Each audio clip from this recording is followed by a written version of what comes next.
afternoon, everyone, and thank you for joining us today. I'm Jenny Montgomery. Well, I, for one, certainly have a new appreciation for the term hurricane fatigue. It's like I kind of forget about everything when I'm home at night, visiting with the new grandbaby and catching a Netflix show. But when I drive out of my neighborhood in the morning, there it is. Reality sets in. Feels like a punch in the stomach, and I don't know how long it'll last. So many people have tremendous damage to their homes, yet they're still going to work every day and trying to carry on in a cloud of uncertainty. How about the early days when people couldn't get supplies? We had no power, many had no water, no gas. It was frightening and frustrating for so many news reporters who were out doing the stories and covering the news, but thousands and thousands of you couldn't see us. And that lack of communication was frustrating too.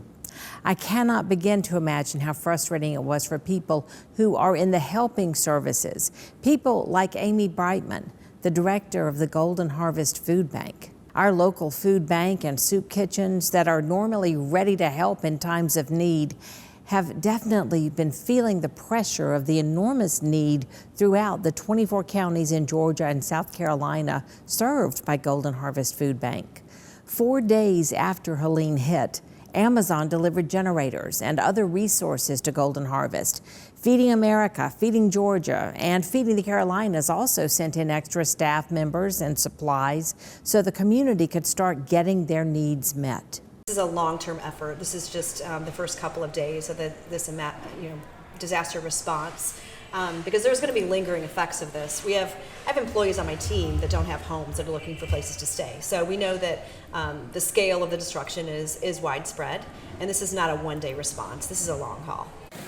And it's important to realize that before Hurricane Helene, Golden Harvest was already seeing a 15-year high in food insecurity rates, with 1 in 7 people and 1 in 4 children facing hunger. Last year, Golden Harvest distributed over 14 million meals.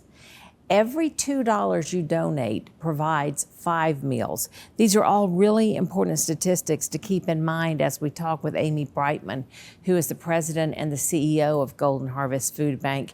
Amy, this has been a time for you just unlike anything we were saying before we got started. You kind of thought running a food bank in COVID was going to be your biggest challenge. And then this happens. Yeah. No, this has been really, well, number one, it was obviously unexpected to all of us, but just very traumatic because, as we were talking about before, our team is part of the trauma, right? We have people on our team that have lost their homes and are just in a really desperate state, but yet we're trying to respond. And as you said, we had 1 in 4 children in our service area before the disaster that were struggling with hunger. And so now with just all the added people that are without homes, that were without power, lost all of their food, we've really got a desperate situation in almost all of our 24 counties that we serve. My husband and I were driving to Atlanta on Thursday, and as we were going up I-20, we passed a big 18-wheeler that said Feeding America on the side. Mm-hmm. And I looked at him and I said, that truck's leaving Augusta. Feeding America has been hugely impactful in assisting us during this disaster, having people on the ground with us, staff members, as well as resources that we can turn to, because this is not something that we could handle all alone. I mean, this was a humanitarian crisis. A humanitarian crisis, and like you said, so many of the people who are in these helping agencies, you were victims too. Mm-hmm. You were storm victims. Many of you have trees on your houses that you've got to get taken care of. Many of your people, I'm sure, are in situations where they can't live in their houses right now, but then they're still trying to go to work. That's right. That's right. And what was so touching to me is the first week we called it weather pay, and we just said, if you can't get here, we understand. We were calling in folks from other cities to come help us. But Tuesday morning after the storm, I looked up in the parking lot and saw 1 by 1 cars coming in, because that's the kind of passion we have on our team, that people, once they could get gas and we're safe, we're there to help serve. And that has been so compelling to see the team that exists, and the partners that have come forward, and the volunteers that have filled that volunteer space that we just built a year ago. A lot of them had trauma in their eyes when they came in, and a lot of them were hungry. And so just the spirit of this community coming forward in service, even in their own pain, has been so inspiring to me. right away at the very beginning, you couldn't work out of the soup kitchen. No. That must have been a terrible feeling for you. No, it was devastating. That first morning, Friday morning, I called our VP of Ops and was like, how are we going to get down there? We never closed, not once during the pandemic. Never closed. Never closed, and it weighed so heavy on all of us that morning, but there was barely phone service, and we discovered really quickly we couldn't get out of our own neighborhoods.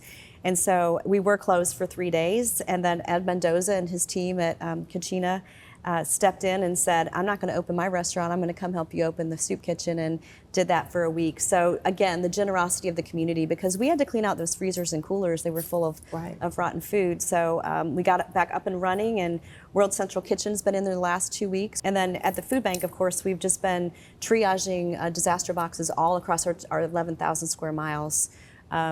Over 700,000 meals at this point. Now, at this time of year, we would normally be talking about it's spooky to be hungry. That's going to have to be a little different this year. Well, we knew it happened. This happened right at the end of September. Spooky was scheduled to start, and typically neighbors go around their neighborhood and hang door hangers and talk to their neighbors and ask them to donate food or funds.